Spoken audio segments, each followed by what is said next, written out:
The fold light illuminates. The control deck comes alive with instant, urgent, lightning-fast activity with the humming and whirring sounds of various ocular and punch-discular devices. Oh, no, here it comes! Shut the door! Shut the door! Bellows Steve, springing as far away from the active fold light as possible, desperately shielding his brain pendulum. Merlin needs no second urging. He's already on it. A lever clunks, filaments sparkle, fold twitches. And with great immediacy, the hangar door seamlessly walls with solid dark mica, sealing the ship against any intrusion, like a healing wound. The sun sunbeams. A huge black shadow slams onto the ship, rippling with feathery appendages that crawl over every surface, seeking entry. Fuck you. Everett slews the dorsal laser lens hard to starboard and fires. Epic fucking bullseye. The Sentinel recoils, twitching, jerking, dark, writhing fluid leaking weightlessly from its body. Its countless whiskery legs ripple and spasm. Half of its body seems to lose strength as it peels away from the ship, flopping bonelessly like a ribbon in a breeze. It seems stunned, or like it's having a seizure or something. Is it dead?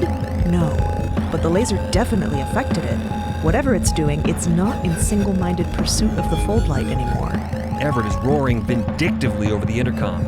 No terrors. The fold within and without the ship remains inert, non-reactive to the gunfire, thank God. Inside control, the blizzard of activity continues without pause. Merlin, the biological man, Felix, Cleo, and Dot are frantically activating all of the various punch discs they had preloaded, while Steve hunkers down as far away from the flashing, gleaming cylinder of the fold light as he can. Though the ship has been sealed, it's still full of languid, non-reactive blob belt fold, giving control a bizarre, murky appearance. The discs cycle into the press and reader, their toothy metallic edges flashing in the sunlight, a cascade of effects triggering with speed. Reddish moss models the helm observation windows, tinting the sunlight an even more apocalyptic ruby orange. Discs are spinning, tines catching against notches, translating into a flickering disco within the fold light. Food and water storage rooms below decks, door open, allowing access. Bocular rewinders hum to life, recharging. As backlit by the blinding sunbeam, the huge black silhouette of the Sentinel twitches, limbs tightening, rippling appendages gathering themselves. It is recuperating fast. Everett's voice comes over the intercom. My gun's still cooling. Shoot it, Zila, shoot it! In the ventral gun deck, Zila cranks the ship's second gun around, coming about with the huge Fresnel lens, taking aim. The Sentinel twitches, whirling. Zila, shoot it, Zila! I've got it! And Zila opens fire.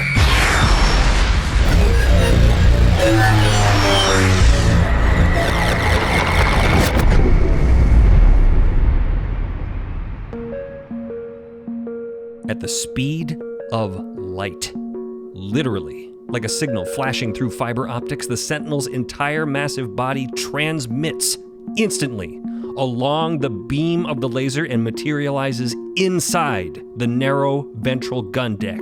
Folded and squished and compacted like an intestine. Zila doesn't stand a chance. A gust of burnt flesh-smelling air whooshes from the open ladder chute. Everyone in control hears Zila's distorted screams over the teletheric as the sun's beam iris targets the lower gun deck. The only thing worse than the sound of that scream is its abrupt end. Zila, no! It's inside the ship! It's inside the ship! Turn off the fold light! Turn it off! And trap us all inside? Merlin is thinking a mile a minute, his brand new box practically steaming. He's already flipping the first punch disc over, reinserting it, desperately submitting the command to unseal the hangar door that they had just resealed moments ago. And while that's triggering, he's already onto the next thing, frantically searching for the disc to brick solid the ladder shaft with spare mass. Maybe he can trap the Sentinel, freeze it in place before it. But there's no time. Like a recurring nightmare, an explosion of horrible feathery black appendages bursts into control with lightning-fast, twitching speed, centipeding over the ceiling, the walls, grappling blindly, frantically toward the fold light. Merlin is directly in harm's way, but suddenly someone else is in front of him, launching between Merlin and the Sentinel's grasp. Buying Merlin just a little more time. Name the new month after me. Felix barely has enough time to speak as the Sentinel's tendrils seize him. And before Merlin can even process this, Felix is gone. And the Sentinel is still very much here. I need the brick disc. Where is it? The Sentinel is lashing straight at him. Surging forward to buy even just one more moment for Merlin, the biological man torpedoes himself across control toward the Sentinel. Merlin acts on immediate instinct Self-preservation is what it is. and repels the biological man out of the way with a mighty and freshly charged bacular shove. No, biological fool! Crushing appendages lash around Merlin, their touch carrying the same shocking wrongness as bedrock. All he can see is sunlight. The scent of hot metal fills the air, and in a flash, Merlin is vaporized. Cleo is screaming, Steve is screaming, the biological man is screaming. And before they know what they're doing, Dot makes a lunge for the light switch, but the Sentinel is everywhere.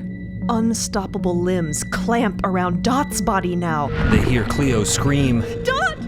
And a hot, searing sunbeam blazes upon them, blinding them completely. but then Dot feels the Sentinel's grip go weak. They try to gaze through the insane spotlight glare of the sun, seeing strange floating shapes. A cluster of severed dark limbs drifting in midair, twitching, oozing bubbles of spasming black terror from their neatly cut bases. Cleo hovers before them, wild-eyed and panting, holding a sword made of dark mica. That's nice, Dot thinks. Kind of surprising. Pretty cool, kind of hot. Amidst the mayhem, glaring sunlight, people getting vaporized one after the other, lashing black centipedal limbs, Cleo, and Cleo alone, sees Steve's head sack flare. All the way across the control deck, the fold light's switch flips. The fold light extinguishes. So does Steve's noggin. Instantly, the Sentinel loses interest in the situation in that creepy alien way they've now seen far too many times, and the huge black silhouette of slithering limbs and whirling tendrils dissolves into the dark orange glare of the sun, and it is gone.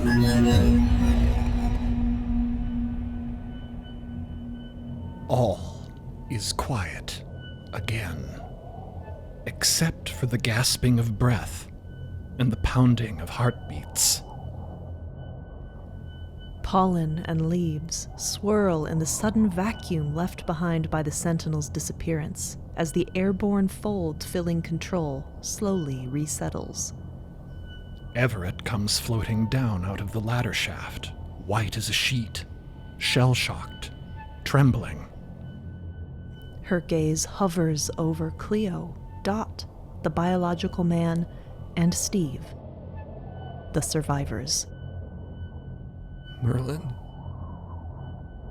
She asks hoarsely. Felix? The biological man shakes his head. This is my fault. This is all my fault. Nobody responds. They don't even know how to compute this. They don't even feel grief anymore. Just horror and doom. They are absolutely fucked. The red moss on the windows bathes them in shifting clouds of blood-red light. A few dim lights tentatively twinkle to life once again inside Steve's head as he stirs. He's visibly trembling in the aftershock of the massacre, but he's doing his best. Listen, we must not despair. I really need you to not give up here. It's very important. I know what this is like all too well. But as long as we are still here, there is hope. Persevere. Keep it together, you guys. The granddaughter's eyes are hollow. Keep what together? There is nothing left. We are left. That's not nothing. That's still more than I have had as long as I've been here. Cleo looks emptily at the dark mica sword in her hand. It's not enough. We're not going to make it. We will. We must. We're fucked, says Everett, shaking her head. We are not. We can make it. We can. Yes, we can. What?